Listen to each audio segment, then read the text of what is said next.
Good evening all of my Facebook friends. তো কালকেই তোমাদের সঙ্গে আমি একটা গল্প শেয়ার করেছিলাম। তো সেই গল্পটা অনেকেরই খুব ভালো লেগেছে, আর আমাকে পার্সোনালি অনেকেই বলেছে যে দিভাই তুমি যদি পারো এরকম গল্প আরও শেয়ার করো। তো সেরকমই আজকে একটা গল্প নিয়ে চলে এসেছি। গল্পটা হচ্ছে আজকে একটা বাঘের গল্প। তো তোমরা এখন এটাই ভাবছো আমরা এখন এই বয়সে বাঘের গল্প শুনবো, তো শুনে দেখো, ভালো লাগবে। কারণ গল্পটা শুধুমাত্র যে বাঘের সেটা নয়, এর মধ্যে কিন্তু একটা মোরাল আছে। তো শেষে সেটা আমি বলবো, তো গল্পটা শুনে দেখো। বাঘ তো পশুদের রাজা। তো বাঘের সামনে জঙ্গলের যে কোনো পশুই মাথা তুলে কথা বলতে ভয় পায়। তো একদিন বাঘ নিজে নিজে রিয়ালাইজ করলো যে তার গা থেকে প্রচন্ড খারাপ একটা স্মেল ছাড়ছে।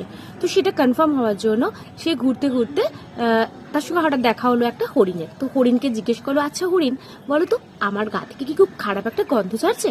তো হরিণ তখন শুকে বলল, হ্যাঁ মহারাজ, আপনার গা থেকে প্রচন্ড বাজে একটা গন্ধ ছাড়ছে। তো সেই শুনে বাঘ তো প্রচন্ড রেগে গেল। রেগে বললো, তোমার এত বড় সাহস, আমি বনের রাজা, তুমি কিনা আমাকে খারাপ কথা বললে? প্রচন্ড রেগে গিয়ে বাঘ কি করলো, ওই হরিণটাকে খেয়ে নিল। ঠিক সেই সময় গাছের উপরে একটা বাঁদর বসেছিল। তো এরপর তখন ওই বাঘ বাঁদরকে ডেকে বললো, আচ্ছা বাঁদর, তুমি বলো আমার গা থেকে কি খুব খারাপ গন্ধ ছাড়ছে? তো তখন তো যথারীতি ওই বাঁদরটা সমস্ত ঘটনাটা দেখেছে যে হরিণকে খেয়ে নিয়েছে, হরিণ বলেছিল হ্যাঁ গন্ধ ছাড়ছে। তো বাঁদর বলল, না মহারাজ, আপনার গা থেকে তো খুব সুন্দর গন্ধ ছাড়ছে। তো এই শুনে বাঘ কিন্তু আবারও রেগে গেল। বললো, তোমার এত বড় আস্পর্ধা যে তুমি আমাকে মিথ্যে কথা বলছো? আমি দেখতে পাচ্ছি আমার গা থেকে গন্ধ ছাড়ছে, তাও তোমার সাহস হলো কি করে আমাকে মিথ্যে কথা বলার? এই বলে প্রচন্ড রেগে গিয়ে সেই বাঁদরটাকেও খেয়ে ফেললো। তো এই সব কিছুটাই দেখছিল কিন্তু একটা শেয়াল। তো এরপর শিয়ালকে বলল, এই শিয়াল শোনো, তুমি এবার বলো যে আমার গা থেকে কি খুব খারাপ গন্ধ যাচ্ছে? শিয়াল তো আমরা সবাই জানি প্রচন্ড চালাক।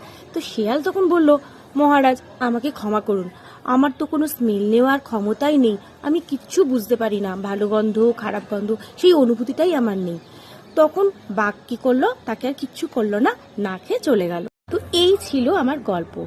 রিয়েল লাইফেও কিন্তু আমরা এই গল্পটার সঙ্গে অনেক মিল খুঁজে পাই।